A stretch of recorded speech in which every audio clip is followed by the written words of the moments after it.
Assalamualaikum warahmatullahi wabarakatuh.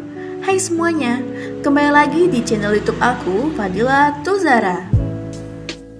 Nah, pada video kali ini aku akan menjelaskan mengenai teknik pengumpulan data objektif pada sebuah karya sastra. Berikut adalah penjelasannya.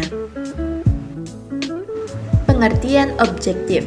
Objektif adalah salah satu jenis pendekatan penelitian yang merupakan pendekatan yang memandang bahwa kebenaran bisa ditemukan apabila seseorang bisa menyingkirkan campur tangan manusia saat melakukan penelitian, atau dengan kata lain, bisa mengambil jarak dari objek yang diteliti. Sehingga pendekatan yang objektif dalam arti penelitian cenderung menganggap manusia yang mereka amati sebagai subjek yang pasif, dan perubahannya disebabkan oleh adanya kekuatan-kekuatan sosial di luar diri mereka. Pendekatan objektif ini juga berpendapat bahwa hingga derajat tertentu perilaku manusia bisa diramalkan, meskipun seringkali ramalan tersebut tidak setepat ramalan perilaku alam. Atau bisa dikatakan bahwa hukum-hukum yang berlaku pada perilaku manusia bersifat mungkin atau probabilistik. Dalam penelitian, pendekatan objektif yang biasanya condong pada penelitian kuantitatif yang bertujuan untuk mengembangkan dan menggunakan model-model matematis, teori-teori, dan hipotesis yang berkaitan dengan fenomena alam. Pendekatan objektif menganggap karya sastra itu sebagai suatu yang mandiri, otonom, bebas dari pengarang, pembaca, dan dunia sekelilingnya. Orientasi ini cenderung menerangkan karya sastra atas kompleksitas, koherensi, keseimbangan integritas, dan saling hubungan antar unsur yang membentuk karya sastra.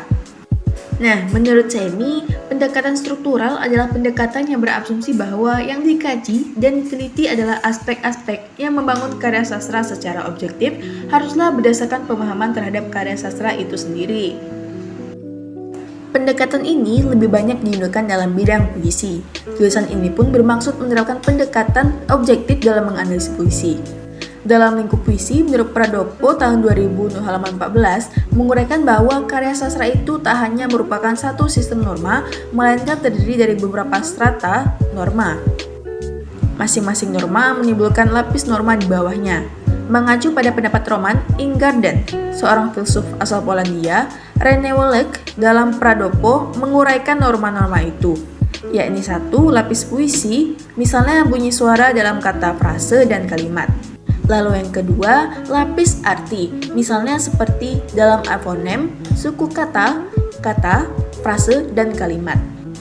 Lalu yang ketiga ada lapis objek, misalnya objek-objek yang dikemukakan seperti latar, pelaku, dan dunia pengarang. Selanjutnya, Roman Ingarden masih menambahkan 2 lapis norma lagi, yakni yang pertama lapis dunia dan yang kedua lapis metafisis. Berikut ini adalah contoh analisis dengan pendekatan objektif pada puisi yang berjudul Selamat Idul Fitri karya A. Mustafa Bisri. Yang pertama ada tema. Tema yang diangkat Mustafa Bisri pada puisi Selamat Idul Fitri yaitu tema permintaan maaf atas kebodohan dan ketamakan manusia di dalam bumi pertiwi. Lalu kedua ada rasa.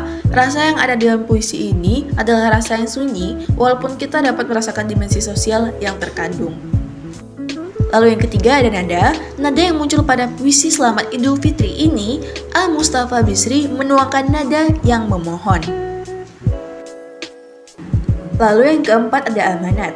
Dapat dilihat dari kami lirik yang sebagai objek yang menjadikan kejadian yang telah diperbuat manusia akan ciptaan Allah, baik itu bumi, laut, langit, hewan, tumbuhan, antara pemimpin dan rakyat, semua sebagai metafora yang digunakan penyair yang berubah-ubah objeknya untuk menunjukkan permohonan maaf akibat tindakan manusia yang selalu berulah tanpa merasa bersalah.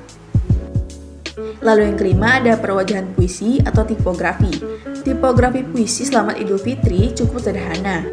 Dengan penulisannya rata tengah, saja ini terdiri dari 8 bait dengan jumlah baris adalah 38, dengan masing-masing terdiri atas 4 kata dengan 8 suku kata. Yang keenam ada diksi. Diksi yang terdapat pada puisi selama Idul Fitri terdapat beberapa kata yang memakai konotasi. Lalu yang terakhir ada 7, yakni imaji. Imaji yang dipakai dalam puisi selama Idul Fitri ini adalah imaji kinestetik atau gerak, imaji visual atau penglihatan, dan yang terakhir adalah imaji perasaan. Baiklah, mungkin hanya itu saja penjelasan mengenai teknik pengumpulan data objektif pada sebuah karya sastra. Saya ucapkan terima kasih kepada teman-teman yang sudah menonton. Nah, jangan lupa like, komen, dan subscribe video ini karena subscribe itu gratis. Saya pamit undur diri. Wassalamualaikum warahmatullahi wabarakatuh.